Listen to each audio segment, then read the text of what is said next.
All right, let's dive right into this explainer. I want you to picture something for me. Imagine we're all sitting around a dimly lit campfire, and the woods around us are just pitch black. Today we're unpacking the spine-chilling legend of two sisters haunting a lonely, desolate railway platform. We're going to explore the incredibly eerie atmosphere, their tragic backstory, and the gruesome supernatural events that unfold in the dead of night. So settle in, because this is a story you absolutely won't forget anytime soon.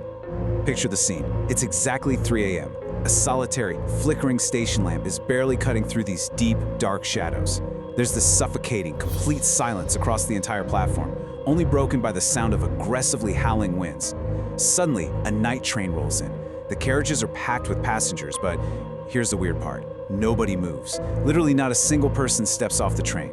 Instead, the passengers are just frozen in absolute terror, desperately slamming their windows shut. You can actually feel the panic inside the train. A woman whispers to her husband, wondering why they aren't moving and why everyone is sealing themselves inside.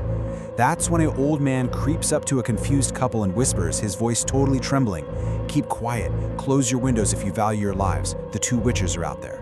He literally begs them to stay silent just to survive. The suspense here is unbelievable.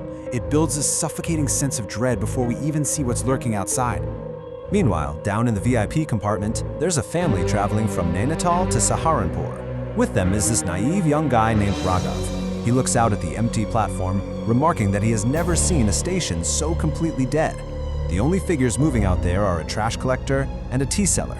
And then, echoing through the heavy fog, comes this seemingly innocent, comforting call, "Hot tea! Get your boiling hot tea! You won't find tea like this anywhere else." Drawn by the thought of warmth, he reaches his hand right out the window. But right as Raghav goes to take the cup, bam! The normal hand offering the tea suddenly morphs into a monstrous, decaying witch's claw. The tea seller grabs his arm with this iron grip. In a horrifying close-up, we see she's no longer human. She's a terrifying, bloodthirsty witch. Raghav is screaming in pure agony, begging for help as this creature holds him completely captive from the outside. What happens next is just pure horror. First, Raghav is trapped. Then, the second entity, the trash collector, lunges out from the shadows. With a swift, brutal dagger strike, she cuts off his hands, and then, horrifically, severs his head entirely, tossing it into her trash sack. She screams that she'll spare absolutely no one. The passengers are trapped, screaming helplessly until the train finally lurches forward, escaping the cursed station. Section 1. The Innocent Journey. A flashback to Sambhalpur. So once the train safely escapes into the night, the old man from earlier begins to explain the horrific truth. And here we see the heartbreaking contrast at the core of this whole thing. Over on the left, we have Reeta and Seeta. They were two orphan sisters from the village of Sambhalpur, desperately seeking survival and traveling to the city, just hoping their uncle would take them in. And on the right, the terrifying entities they were forced to become, the bloodthirsty tea-selling and trash-collecting witches. I mean, how did two innocent girls just looking for hope turn into such pure evil? Section 2. A gruesome station murder. To answer that, we actually have to go back to that very same desolate station, but months earlier. The sisters were on their journey to the city, starving and incredibly thirsty. Stepping off the train to grab quick food and water seems like a completely harmless decision, right? Well, it was fatal. First, Reeta goes to the scavenger asking for drinking water. Second, he leads her to a dark room, tells her to step inside, and bam, he locks the door. Third, he pulls out a dagger and brutally cuts off her hands and head. Fourth, when her sister Seeta comes looking for her, the tea seller ambushes Seeta from behind, dragging her into that exact same bloody room. Finally, both sisters are mercilessly murdered in the same gruesome way. Their brutalized bodies were left unavenged, and from that massive injustice, their vengeful spirits were born. Section 3. Uncovering the uncle's greed. But you gotta wonder, why were they targeted? Well, the old man from the train is determined to liberate their spirits, so he tracks down the girls' only living relatives in the city. He arrives only to find a dead uncle and a highly stressed aunt named Urmila. She reveals that her husband, Nathalal, recently died. But get this, before his death, he was constantly panicked about something hidden in his coat pocket. The old man checks the coat, finds a hidden address, and it leads him straight to a powerful mystic, a tantric baba. And the tantric reveals the ultimate betrayal. The real monsters here were born from human greed. It turns out Uncle Nathalal actually hired the scavenger and the tea seller to murder his own nieces. His motive? He wanted to grab the sisters' valuable village land after their parents died. But wow, did his wicked plan backfire. The murdered sisters transformed into vengeful ghosts, and when Nathalal heard the horrifying rumors of what was going down at the railway station, he suffered a massive heart attack and literally died of pure terror. So this leaves us with a massive, chilling question.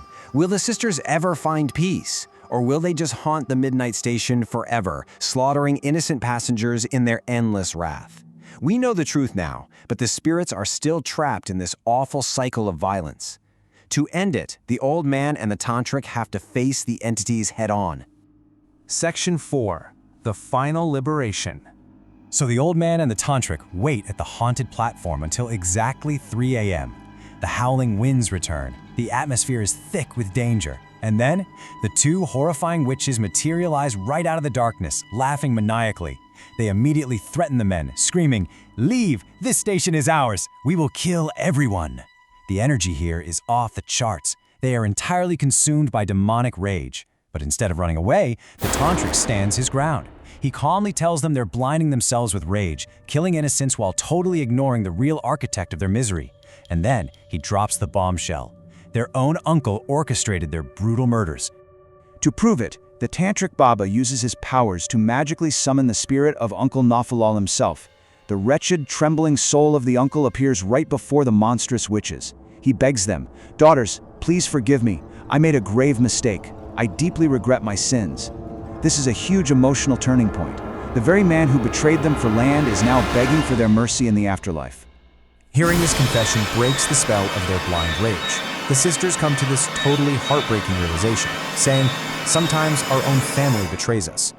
Realizing that taking revenge on random passengers is pointless and that their true betrayer has already faced his own terrifying end, the sisters decide it's time to let go.